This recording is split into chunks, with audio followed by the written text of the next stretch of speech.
life didn't bear enough fruit to fill a Dixie cup. But few men rise to the occasion. Most leave nothing more to show for their time on this earth than a stone to mark where their bones are buried. Musette wore black for the rest of her life, but then black was always her best color. And not a day passed that she didn't brush the leaves from Braxton's grave and kiss his granite marker. History may sweep aside the ordinary man, but women have a memory like flypaper. Women love who they love. There is no rhyme or reason. Musette never loved another man. However, she didn't object to men loving her. They say she welcomed more men into her harbor than the Statue of Liberty. Despite the fact that every wife, widow, and spinster in town prayed for her early demise, Musette lived to be an old woman and died in her sleep. They buried her body in the cemetery next to the house overlooking the river, but her spirit lingers like a lover's perfume.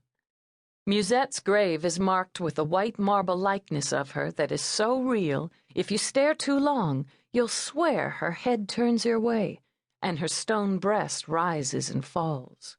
Naked as a jaybird, she stares a man straight in the eyes with a look on her face that is far from pious. On either side of her, fully robed angels, hands folded in prayer, gaze longingly toward heaven as if to say, "Lord, help us." One man's art is another man's ache, and Musette continues to be as big a pain in the ass dead as she was alive. For over 100 years, the aesthetically challenged have frigidly fought to have Musette removed, or at the very least, covered. But money beats morality like paper beats rock. When an art professor from Nashville scrubbed the moss off the base and found Rodin carved into the stone, the balance of power shifted. The Historical Society immediately threw up a brass plaque declaring Musette an historic monument. Now scholars come from miles around to debate whether she is indeed an authentic Rodin of Paris or an authentic Bowden from Memphis, whose family has been carving top-notch tombstones for as far back as anyone can remember.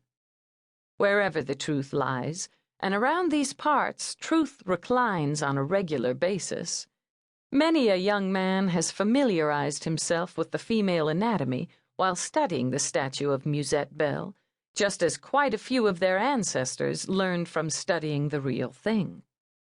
Even in death, Musette continues to shock the good citizens of Leaper's Fork, and her descendants are doing their best to carry on her legacy.